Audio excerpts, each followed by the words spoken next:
नमस्कार, मैं प्रकाश चंद्र और आप देख रहे हैं एबी बिहार न्यूज। शुरुआत करते हैं बीते 24 घंटे की 10 बड़ी खबरों के साथ। शुरुआत राज्य की बड़ी खबरों से। राष्ट्रीय राजमार्ग विकास प्राधिकरण कटिहार के मनिहारी में पीएसए ऑक्सीजन प्लांट लगाया जाएगा। इसके लिए अनुमंडलीय अस्पताल में स्थान भी चिन्हित कर दिया गया है। पीएसए ऑक्सीजन प्लांट के स्थल चयन को लेकर अनुमंडल अधिकारी आशुतोष कुमार द्विवेदी, डीसीएल और रविकांत सिन्हा, अनुमंडल अस्पताल उपाधीक्षक डॉक्टर शंभू चौधरी ने चिन्हित स्थल का जायजा लिया। जन अधिकार पार्टी के सुप्रीमो और मधेपुरा के पूर्व सांसद पप्पू यादव ने अपना अनशन तोड़ने की घोषणा कर दी है। उन्होंने अपनी बिगड़ती तबीयत और डॉक्टरों की सलाह के आधार पर यह फैसला लेने की बात कही। उन्हें पटना के मंदिरी स्थित आवास से पुलिस ने 11 मई को गिरफ्तार कर लिया था। तभी उन्होंने अनशन शुरू करने की घोषणा की थी। पूर्व सांसद ने दावा किया कि डॉक्टरों की सलाह के बाद उन्होंने 4 दिन तक भूख हड़ताल पर रहने के बाद शुक्रवार की शाम इसे खत्म कर दिया। बिहार के वैशाली जिले के अंतर्गत राघोपुर से विधायक और विधानसभा में नेता प्रतिपक्ष के नेता तेजस्वी यादव पर 5100 रुपये का इनाम रखा गया है। जी हां, कोरोना महामारी के दौर में अपने क्षेत्र में कहीं नहीं दिख रहे विधायक को ढूंढने के लिए लोगों ने ऐसा पोस्टर वायरल किया है। राघोपुर प्रखंड की कई पंचायतों में ऐसा पोस्टर लगाया गया है। साथ ही इसे इंटरनेट मीडिया पर भी काफ़ी वायरल किया जा रहा है।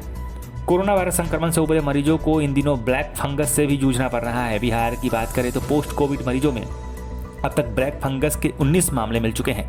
बीते 24 घंटों के दौरान राज्य के विभिन्न भागों के रहने वाले 9 नए मरीज मिले। ब्लैक फंगस के सर्वाधिक 7 मरीज पटना के अखिल भारतीय आयुर्विज्ञान संस्थान पटना एम्स में इलाज करवा रहे हैं। अब एक नज़र डालते हैं देश की कुछ बड़ी खबरों पर। प्रधानमंत्री नरेंद्र मोदी ने शनिवार को देश भर में कोविड-19 के कारण हालात और कोरोना वैक्सीनेशन की प्रगति की समीक्षा के लिए एक महत्वपूर्ण बैठक की। बैठक में प्रधानमंत्री ने देश में जारी वैक्सीनेशन अभियान से जुड़े तमाम मसलों पर चर्चा की और टीकाकरण की प्रक्रिया में और तेजी लाने को कहा। साथ ही केंद्र की ओर से भेजे गए वेंटिलेटर जिन राज्यों में अब तक इस्तेमाल नहीं किए गए हैं उन्हें तुरंत इंस्टॉल करने के सख्त आदेश दिए हैं। मौसम विभाग ने ताउते चक्रवाती तूफान के चलते हाई अलर्ट जारी किया है। कहा जा रहा है कि अरब सागर में बना कम दबाव का क्षेत्र 17 मई को अत्यंत भीषण चक्रवाती तूफान में तब्दील हो जाएगा।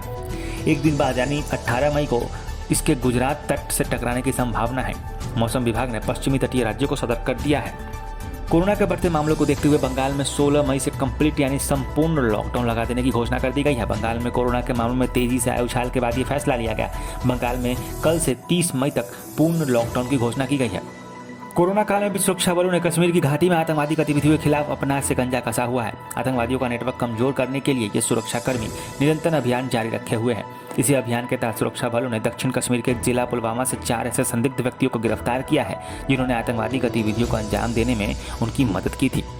अब एक नज़र दुनिया की बड़ी अहम खबरों पर। चीन के 2 शहरों वुहान और सुझोउ में आए शक्तिशाली तूफानों ने जनजीवन अस्त व्यस्त कर दिया है। इन तूफानों से भारी नुकसान हुआ है।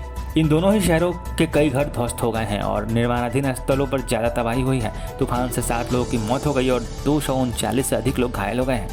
इजरायल और फिलिस्तीन के बीच अब युद्ध और तेज हो गया है। गाजा में इजरायल और फिलिस्तीन के बीच जारी संघर्ष है।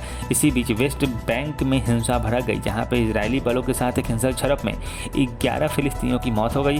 दोनों पक्षों की तरफ से एक दूसरे पर कई हमले किए जा रहे हैं और वो हमले जारी हैं। तो ये थी पिछले 24 घंटे की कुछ बड़ी खबरें। ऐसी ताज़ा तरीन खबरों से जुड़े रहने के लिए हमारे YouTube channel AB Bihar news को जरूर सब्सक्राइब करें। साथ ही इस वीडियो को लाइक और शेयर करें। आप अपने सुझाव हमें कमेंट में बता सकते हैं। आप हमसे हमारे फेसबुक और ट्विटर पेज पर भी जुड़ सकते हैं। खबरों को विस्तार से पढ़ने के लिए www.abbiharnews.com को जरूर विजिट करें। स्वस्थ रहें, सुरक्षित रहें।